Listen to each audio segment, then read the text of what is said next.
不知道大家有没有好奇过，为什么我们会有害怕或者恐惧的感受呢？这段期间，大家都还是在讨论武汉肺炎的疫情，那许多人出现了一些过度焦虑的情形哦，不只影响到了自己的生活呢，甚至还影响到了周遭其他的人。那如果出现了这样的情况，我们该怎么办才好呢？今天就让我们透过武汉肺炎来聊聊恐惧这件事吧。订阅。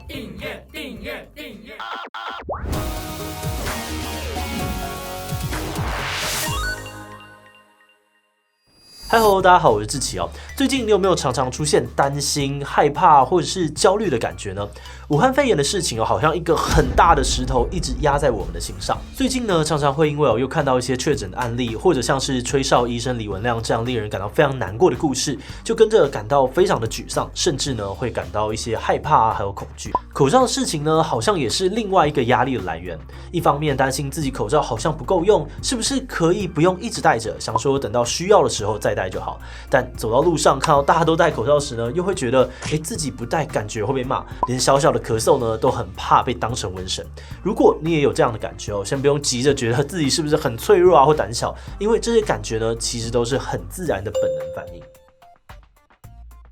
我们现在谈谈恐惧有没有办法分类呢？有人认为恐惧呢可以略分为适度的恐惧以及过度的恐惧两种那我们可以透过一些方式来判断这是适度的还是过度的恐惧。例如说呢，看看这个恐惧产生的方式是什么，看看恐惧的内容呢是否经得起检验，或者看看恐惧的感觉呢是否可以经由某些措施而消除。举例来说好了，当我们走到一个比较高的地方，大部分的情况下面呢，可能都会觉得有点怕怕的，脚步会放慢，心跳会加速。但当我们离开那个比较高的地方呢，就不会有那种害怕的感觉了，而即使有呢，也很快就会散去。这种呢，就比较偏向适度的恐惧，因为这其实是我们生物上让我们远离灾厄的本能。那什么是过度的恐惧呢？假如说我们根本没有立即的危险，却一直不断的被灌输那个恐怖的感觉，那这时候呢出现的就很有可能是过度的恐惧。比方说，其实我们才刚刚开始爬一座山，结果前面的登山老鸟呢就一直跟你分享待会呢要走的那条小路有很多人呢曾经噗一下的就摔下去了。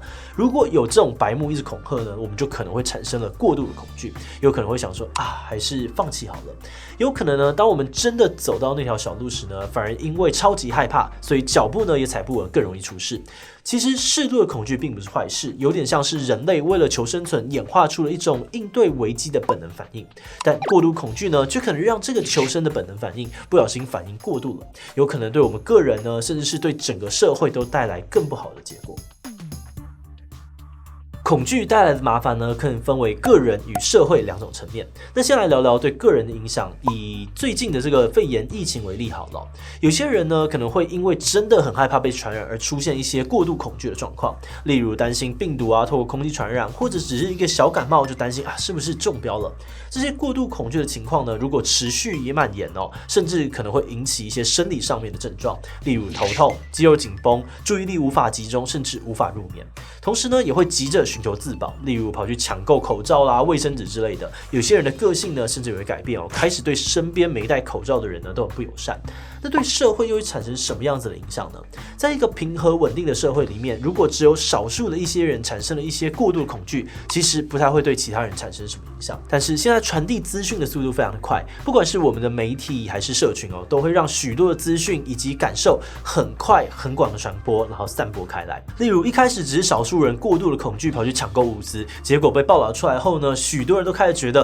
对好可怕，我也要去买一堆的口罩跟卫生纸。结果这种感受跟行动呢又继续的传播散播开来，在很短的时间内呢，可能就会成为整个社会的共同恐惧感。甚至最糟糕的状况是，社会过度恐惧的结果呢，导致了一些原本不会出现的漏洞出现了。例如口罩紧缺，结果最需要的医护人员呢口罩不足，反而更容易被患者给传染。或者是因为社会上每个人都过度恐惧，所以充满猜忌不信任，甚至是歧视，导致真正生病的人呢，因为害怕被歧视跟排挤而不愿意去看医生，结果又让疫情更加的扩大。这些过度恐惧导致的结果呢，可能最终都必须要付出额外的社会成本来解决。那么为了要避免这样的事呢，我们接下来呢要来谈谈的是恐惧是怎么产生的。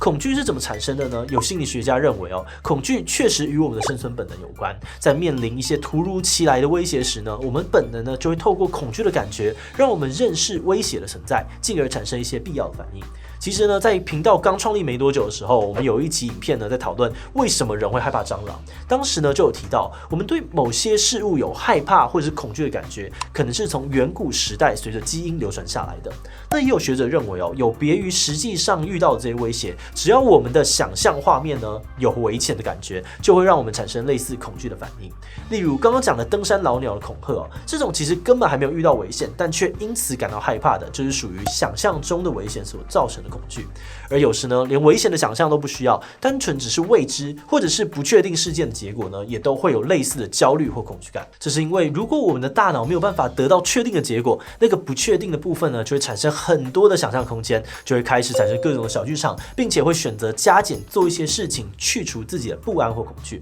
比方说用讯息跟别人告白，其实对方根本就还没有看到，但自己呢却一直逼问对方答案，或者是因为担心一起燃烧而狂买口罩囤积，可能都是类似的，为了消除不确定感带来的恐惧而产生的反应。那就像前面提到的，这些恐惧呢，如果造成了过度的反应，可能都会带来更大的麻烦。不过这些恐惧的感受呢，其实是可以透过一些方式去化解的。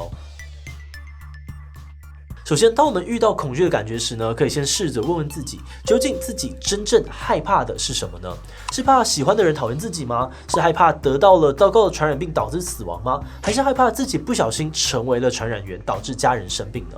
这些其实都是很合理的恐惧。不过有时候很神奇的是，只要诚实的把自己内心深处真正的恐惧说出来，或者是写下来，就好像没那么害怕了。当我们说出来、写出来之后呢，这些事情就开始可以被讨论，于是呢就有被验证并解决的可能。于是呢，我们就会有机会可以慢慢的降低，或者是避开那些会让我们感到恐惧的事情。不过有时候其实真的也没有办法很明确的讲出自己在害怕什么，或者是觉得很焦虑啊，心情乱糟糟的，那甚至呢会感到暴躁啊、易怒，也可能会很不安。那如果是这样子的情况，你可以想想，这种感觉是随时都有的吗？还是因为看到了一些不确定真假的事情，或者是一些可怕的消息，可能是来自于新闻报道啊，或者是社群 po 文，就引起了你的恐惧跟焦虑感呢？